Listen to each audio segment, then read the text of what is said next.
ETF index mutual funds నేర్చుకుని stock మార్కెట్లో రాణించాలనుకుంటున్నారా? వెంటనే ఈ నెంబర్కి కాల్ చేయండి.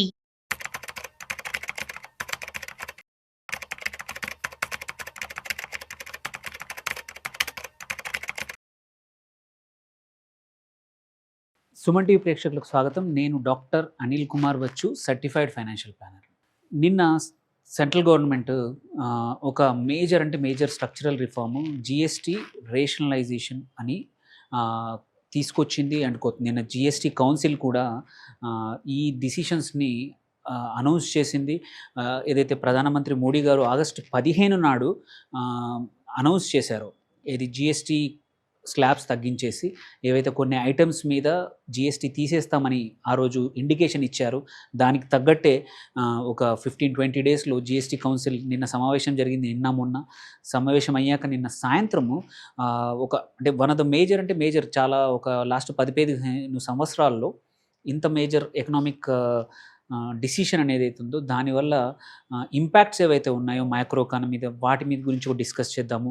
ఈ జిఎస్టీ తగ్గించడం వల్ల చాలా ప్రోడక్ట్స్ మీద కానీ సెక్టార్లలో కానీ జిఎస్టీ అనేది తగ్గడం వల్ల, స్లాబ్స్ తగ్గించడం వల్ల ఎవరికి లాభము, ఏ ఇండస్ట్రీస్కి లాభము, అటు వినియోగదారులకు కానీ అండ్ కంపెనీస్ ఏవైతే ఉన్నాయో వేటికి దీనివల్ల బెనిఫిట్ అవ్వచ్చు ఆర్ నష్టం కావచ్చు అనేది ఈ వీడియోలో కొంచెం డిస్కస్ చేద్దాం. సో ఒకటి చూస్తే ఏంటంటే, ఇప్పుడు as of yesterday or today also ఏంటంటే మల్టిపుల్ జిఎస్టీ స్లాబ్స్ ఉన్నాయి. 5% అని, 12% అని, 18% అని, అట్లాగే 28% అని రకరకాల స్లాబ్స్ జిఎస్టీకి ఉన్నాయి. ప్రోడక్ట్స్ని బట్టి, ఇండస్ట్రీని బట్టి నడుస్తూ ఉన్నాయి. ఇది కొన్నిసార్లు ఏంటంటే జిఎస్టీ చట్టం వచ్చాక కొన్ని మాత్రమే చేంజెస్ జరిగాయి. ప్రతిసారి జిఎస్టీ కౌన్సిల్ కలిసినప్పుడు అప్పుడప్పుడు చేంజెస్ జరుగుతూ ఉన్నాయి. బట్ ఇంత పెద్ద స్ట్రక్చరల్ చేంజెస్ మళ్ళీ నిన్న కౌన్సిల్లో కూడా అన్ని రాష్ట్రాలు కూడా ఈ చేంజెస్ అన్నింటికి కూడా ఒప్పుకున్నాయి, ఇంత పెద్ద స్ట్రక్చరల్ చేంజెస్కి. సో ఇందులో మేజర్ థింగ్స్ ఏంటంటే, కొన్ని సెక్టర్స్కి మొత్తం జిఎస్టీ తీసేశారు, కొన్నింటికి 28 నుంచి 18 చేశారు, కొన్నింటికి 12 నుంచి 5% కూడా చేశారు. సో దీనివల్ల లాభపడుతున్న సెక్టార్లు కొంచెం ముందు తెలుసుకుందాము. మేజర్ ఏవైతే వాటిల్లో తక్కువ చేశారో చూద్దాము. సో మనం ఇది చూసుకుంటే, ఫుడ్ ఐటమ్స్ ఏవైతే ఉన్నాయో, డైలీ ఎసెన్షియల్, మనం రోజువారీ వాడే ఎసెన్షియల్స్, హెయిర్ ఆయిల్ కానీ, షాంపూ కానీ, టూత్పేస్ట్, ఇవన్నీ కూడా మనం టాయిలెటరీస్ ఏవైతే వాడతామో ఇప్పుడు 18% జిఎస్టీలో ఉన్నాయి. వాటిని 5% తీసుకొచ్చారు, అంటే 13% తగ్గించారు ఈ ప్రోడక్ట్స్ అన్నింటి మీద కూడా. ఇట్ ఈస్ చాలా వినియోగదారులందరికీ కూడా మనం ఒక 1000-2000 రూపాయల వరకు, నెలకు 1000 రూపాయల వరకు ఖర్చు అవుతుంది. అట్లాంటి చోట ఇది మేజర్ సేవింగ్ అనమాట. అట్లాగే మనం ఇంట్లో వాడే బటర్, గీ, చీజ్, డైరీ ఏవైతే మనం చీజ్ అట్లాంటివి వాడతామో ఇప్పుడు 12% దగ్గర ఉన్నాయి, వాటిని 5%కి తీసుకొచ్చారు. సో అది కూడా ఒక 7% రిడక్షన్ జిఎస్టీ. అట్లాగే ప్రీ ప్యాకేజ్డ్ నమ్కిన్స్ కానీ ఇవన్నీ కూడా 12 నుంచి 5 తెచ్చారు. ఫీడింగ్ బాటిల్స్, పిల్లల నాప్కిన్స్, డైపర్స్ కానీ ఇవన్నింటినీ కూడా 5%కి తీసుకొచ్చారు 12% నుంచి. అట్లాగే సూయింగ్ మిషన్స్, వీటికి కూడా 5%కి తీసుకొచ్చారు. దీంతో పాటు మేజర్గా ఏంటంటే, one of the major thing అంటే చాలా ఒక 1 or 2 years నుంచి అందరూ అడుగుతున్నది ఏంటంటే, హెల్త్ ఇన్సూరెన్స్, లైఫ్ ఇన్సూరెన్స్ పైన జిఎస్టీ అనేది తీసేయండి. ఇప్పుడు 18% దగ్గర నడుస్తూ ఉంది లాస్ట్ మెనీ ఇయర్స్ నుంచి.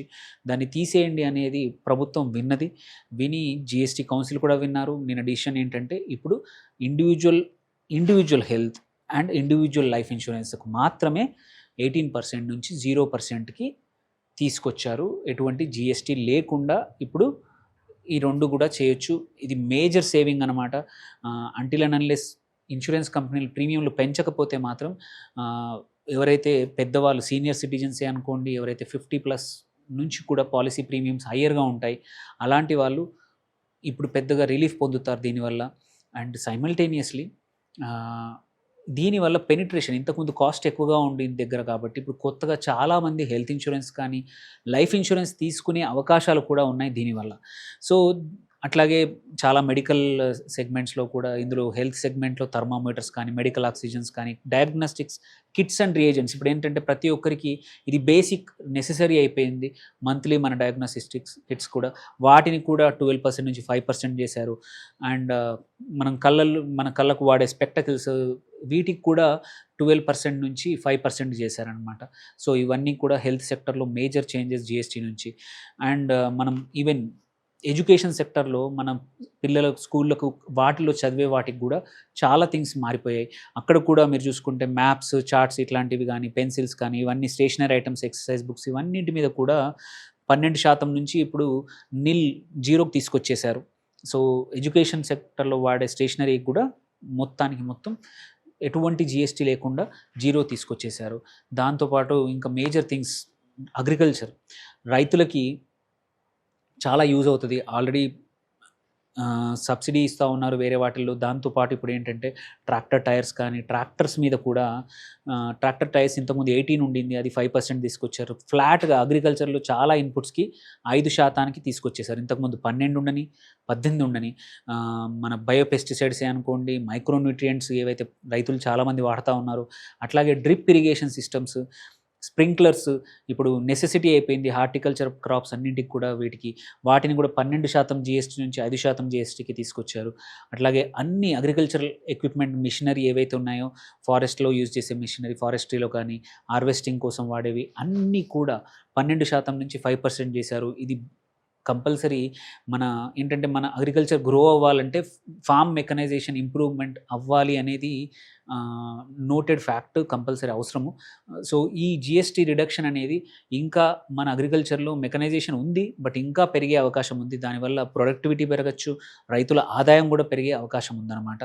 దాంతోపాటు ఎవరైతే ఈ ఎక్విప్మెంట్ రెంటల్స్లో కానీ వీటిలో ఉన్నారో వాళ్ళకు కూడా సేల్స్ పెరిగే అవకాశం ఉంది దాంతోపాటు ఈ సెక్టర్లు కాకుండా ఒక కీ సెక్టర్ ఏంటంటే మోడీ గారు అనౌన్స్ చేసినప్పటి నుంచి తెల్లవారి నుంచి కూడా మంచి పర్ఫామ్ చేస్తుంది ఎందుకంటే మేజర్గా బెనిఫిట్ అయ్యే సెక్టర్ ఒకటి అనుకుంటుంది ఏంటంటే ఆటోమోటివ్ సెక్టర్ ఇందులో కూడా కార్స్ ఏవైతే ఉన్నాయో petrol cars below 1200 cc and 4 మీటర్ల కన్నా కింద ఉన్నాయి అన్నీ కూడా ఇప్పుడు 28% జిఎస్టీ దగ్గర ఉన్నాయి దాన్ని 18%కే తీసుకొచ్చారు అట్లాగే డీజిల్ కార్లకు కూడా అప్ టు 1500 cc మళ్ళీ 4 మీటర్ కింద బిలో ఉన్న వాటికి కూడా అంతే 18% తీసుకొచ్చారు 3-వీలర్ వెహికల్సే కానివ్వండి motor cycles up to 350 cc వరకు కూడా 28 నుంచి 18 తీసుకొచ్చారు మోటార్ వెహికల్స్ మన ట్రాన్స్పోర్ట్ గుడ్స్ కూడా 28 నుంచి 18% తీసుకొచ్చారు దీనివల్ల ఏంటంటే రవాణా రంగం ఆటోమొబైల్ ఎట్లాగూ బెనిఫిట్ అవుతుంది బట్ రవాణా రంగానికి కూడా చాలా ఉపయోగపడుతుంది దీనివల్ల ఎస్పెషల్లీ స్మాల్ కార్ కంపెనీని మనం ఆల్రెడీ చూసాము మారుతి హ్యుండై చాలా కంపెనీస్ ర్యాలీ చేశాయి ఈవెన్ స్టాక్స్ కూడా ర్యాలీ చేశాయి దీనివల్ల ఎక్స్పోర్ట్స్ కూడా బూస్ట్ అవ్వచ్చు కన్జంప్షన్ కూడా పెరగవచ్చు Diwali Dasara time usually vehicle ఇండస్ట్రీకి ఆటోమోటివ్ ఇండస్ట్రీకి మంచి టైము ఈ టైంలో లాభం పొందే అవకాశాలు ఉన్నాయి 2-వీలర్ కూడా సేల్స్ పెరిగే అవకాశాలు ఉన్నాయి ఎందుకంటే 10% జిఎస్టీ తగ్గింది అట్లాగే ఇంకొక ఎలక్ట్రానిక్ అప్లయన్సెస్ మనం రోజు వాడే ఐటమ్స్ ఏంటంటే ఎయిర్ కండిషనర్స్ ఇంతకుముందు 28 ఉండింది అది కూడా 18 చేశారు టెలివిజన్స్ అబౌవ్ 32 ఇంచెస్ ఏవైతే ఉన్నాయో వాటికి కూడా అంతే మళ్ళీ monitors projectors dish washing machines వీటికి కూడా అన్నింటికి కూడా 28 నుంచి 18 చేశారు సో ఇవన్నీ కూడా సెప్టెంబర్ 22 నుంచి కొత్త జిఎస్టీ అప్లై అవుతుంది సో వీటి వల్ల ఇది ఎవరికి ఉపయోగపడుతుంది మళ్ళీ దీనివల్ల ఏంటి లాభం అంటే ఒక వినియోగదారు ఎవరైనా సరే మనము కొనేప్పుడు ఇంతకుముందు పెడుతున్న దానికన్నా ఒక 8-10% తగ్గడం వల్ల మన పాకెట్లో డబ్బులు మిగులుతాయి and at the same time demand పెరగచ్చు ఇంకా వేరే సెక్టర్లో డిమాండ్ కూడా పెరగచ్చు అనమాట ఇది ఓన్లీ ఏదైతే తగ్గాయో ఆ రంగాల్లోనే కాదు సో బికాస్ డబ్బులు ఎక్కువగా అవైలబుల్ ఉంటాయి కాబట్టి కన్జంప్షన్ అనేది బ్రాడ్గా పెరగచ్చు సో ఇండైరెక్ట్గా వేరే సెక్టార్లో కూడా దీని ఎఫెక్ట్ ఒక 1 to 2 క్వార్టర్స్లో పక్కా కనబడుతుంది సో ఎవరైతే ఇన్వెస్ట్ చేస్తున్నారో ఇంతవరకు ఈ వినియోగదారుల పర్స్పెక్టివ్ చెప్పాను ఇప్పుడు యాజ్ ఎ ఇన్వెస్టర్ ఏ సెక్టార్లో లాభం పొందొచ్చు దీనివల్ల అని చూసుకుంటే మాత్రం ఆబ్వియస్లీ ఫస్ట్ సెక్టర్ మన ఆటోమోటివ్ సెక్టర్ ఆల్రెడీ మనం చూసాం ఆటో స్టాక్స్ ఇంకా కొన్ని రోజులు ర్యాలీ చేసే అవకాశాలు ఉన్నాయి దాంతోపాటు కన్జంప్షన్ సెక్టర్ మన ఎఫ్ఎంసీజీలో అనుకోండి ఈవెన్ లోన్స్ కూడా ఫైనాన్షియల్ సర్వీసెస్. బికాజ్ ఏంటంటే ఇంతకుముందు కన్నా ఇప్పుడు కొత్తగా ఈ ఎఫ్ఎంసీజీ లోన్స్ వాడే అవకాశాలు ఉన్నాయి. ఎన్బిఎఫ్సిస్ కూడా, ఆ ఎన్బిఎఫ్సిస్ బాగా పర్ఫామ్ చేయొచ్చు. అగ్రి స్టాక్స్ అండ్ దీనితో పాటు ఇన్సూరెన్స్ స్టాక్స్ ఏవైనా ఉన్నాయో, లైఫ్ కానీ హెల్త్ ఇన్సూరెన్స్ కంపెనీస్ ఏవైతే లిస్టెడ్ ఉన్నాయో వాటి యొక్క వాటికి ఒక రకంగా ఇది ఇన్పుట్ అనేది తగ్గిపోతుంది. But in the end penetration పెరిగే అవకాశం ఉంది. సో మనకి కంపల్సరీ ఎక్కువ మంది ఇన్సూరెన్స్కి ఇప్పుడు ఇన్ని రోజులు కొంచెం కాస్ట్ ఎక్కువ ఉండి దూరంగా ఉన్న వినియోగదారులు కూడా కొత్తగా పాలసీలు తీసుకునే అవకాశాలు ఉన్నాయి. సో మార్కెట్స్ కూడా అందుకే ర్యాలీ వాళ్ళు ఆల్రెడీ మార్నింగ్ మొదలైంది, బాగా మంచిగా పర్ఫామ్ చేస్తుంది. దీనివల్ల గవర్నమెంట్కి కంపల్సరీ కొంచెం ఇంపాక్ట్ ఉంటుంది, రెవెన్యూ తగ్గుతుంది. బట్ జిఎస్టీ కట్ వల్ల కంపల్సరీ కన్జంప్షన్ అయితే పెరుగుతుంది. సో జీడిపి గ్రోత్ కూడా పెరిగే అవకాశాలు ఉన్నాయి. 1 to 2% కంపల్సరీ దీనివల్ల నెక్స్ట్ 4 to 6 క్వార్టర్స్లో అడిషనల్గా పెరిగే అవకాశాలు ఉన్నాయి. ఇది ఈ టారిఫ్ అడిషనల్ టారిఫ్ అనేది ట్రంప్ ఏదైతే విధించాడో దానికి ఒక మంచి విరుగుడు అనిపిస్తోంది ఈ జిఎస్టీ. సో అది ఇండైరెక్ట్గా ప్రభుత్వాన్ని ఈ జిఎస్టీ రేషనలైజేషన్ ఏదైతే ఉందో కొంచెం తొందరగా తీసుకునడానికి పుష్ చేసింది. ఆ భయాలు, టారిఫ్ భయాలు అనేది అనిపిస్తోంది. సో ఇది మాత్రం one of the structural reform, అంటే ఎన్నో రోజుల నుంచి కోరుకుంటోంది. అందరూ కూడా అన్ని సెక్టర్లు కానీ అన్ని ఇండస్ట్రీలు కూడా కొనుక్కుంటున్న విషయం ఇది జరిగింది. ఇందులో మనం చూసుకుంటే ఆటో సెక్టర్లో స్టాక్స్ చూద్దాము ఇన్వెస్టర్స్కి. ఒకటి బాష్ కానీ, ఎంఆర్ఎఫ్ కానీ, బాలకృష్ణ ఇండస్ట్రీస్ కానీ, జేకే టైర్ అండ్ టీవీఎస్ శ్రీచక్ర, ఇవన్నీ కూడా జిఎస్టీ వల్ల ఆల్రెడీ మంచి పాజిటివ్గా ఉండే అవకాశం ఉంది. ఎందుకంటే 12 to 18%, కొన్ని ఫార్మ్ మిషనరీలో 5%కి అయిపోయింది. కాబట్టి ఇవన్నీ బాగా లాభపడే ఉంది. ఎవరైనా ఎంటర్ కావాలన్నా ఒక 1 to 2 క్వార్టర్స్కి ధైర్యంగా ఎంటర్ కావచ్చు ఇట్లాంటి స్టాక్స్లో. ఎఫ్ఎంసీజీలో మెనీ స్టాక్స్ ఉన్నాయి. హెచ్యుఎల్ కానివ్వండి, డాబర్ కానివ్వండి, ఐటీసీ కానివ్వండి, క్వైట్ అ ఫ్యూ స్టాక్. ఐటీసీకి ఏంటంటే సిగరెట్స్ సిన్ ట్యాక్స్ అని ఒక 40% దాంట్లో షిఫ్ట్ చేశారు. సిగరెట్ కానీ, ఆల్కహాల్ కానీ, లగ్జరీ కార్స్ కూడా 28 నుంచి 40% చేశారు. బట్ స్టిల్ లాభం అయితే పొందుతారు. ఎందుకంటే వినియోగదారుల దగ్గర డబ్బు ఉంటుంది, అక్కడ సేవ్ అయింది ఇట్లాంటి వాటి మీద స్పెండ్ చేసే అవకాశాలు ఉన్నాయి.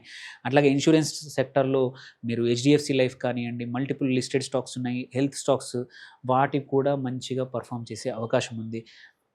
అండ్ సిమెంట్ స్టాక్స్ కొంచెం ప్రైస్ ఒక last 15 days 20 days cement price పడిపోయినా కానీ అక్కడ కూడా జిఎస్టీ 28 నుంచి 18కి వచ్చింది. సో అఫోర్డబుల్ హౌసింగ్ ఏదైతే థీమ్లో చాలా కంపెనీస్ ఉన్నాయి, అఫోర్డబుల్ హౌసింగ్లో ఫైనాన్స్ కంపెనీస్ ఉన్నాయి, ఆ స్టాక్స్ కూడా ఇప్పుడు బాగా పర్ఫామ్ చేసే అవకాశాలు ఉన్నాయి, హోమ్ లోన్ ఫైనాన్స్వి. So and agri related stocks కూడా ఏవైతే ఎస్పెషల్లీ అగ్రి ఇన్పుట్స్, యూపీఎల్ లాంటి పెస్టిసైడ్ కంపెనీ కానీ, కొన్ని farm equipment companies, tractor companies, ఇవన్నీ కూడా సడన్గా నెక్స్ట్ 1 or 2 క్వార్టర్స్ బాగా పర్ఫామ్ చేయొచ్చు. అందుకే ఇన్వెస్టర్స్ ఎవరైతే ఉన్నారో జస్ట్ గో బ్యాక్, ఒక్కసారి లాస్ట్ క్వార్టర్ రిజల్ట్స్ చూడండి. ఏవైతే స్ట్రాంగ్ ఫైనాన్షియల్స్ ఉన్న కంపెనీస్ ఈ జిఎస్టీ రేషనలైజేషన్ వల్ల మచ్ హయ్యర్ బెనిఫిట్ పొందుతాయి. అట్లాంటి స్ట్రాంగ్ ఫండమెంటల్స్ ఉన్న స్టాక్స్లో ఇన్వెస్ట్ చేసుకోండి. ఈ జిఎస్టీ డైరెక్ట్గానే కాకుండా ఇండైరెక్ట్గా మీ స్టాక్ పోర్ట్ఫోలియోలో కూడా బెనిఫిట్స్ రాబోతున్నాయి. దాన్ని వాడుకోండి, మంచి స్టాక్స్లో ఇన్వెస్ట్ చేయండి, లాభాలు పొందండి. Thank you for watching. Signing off doctor Anil Kumar Bachu.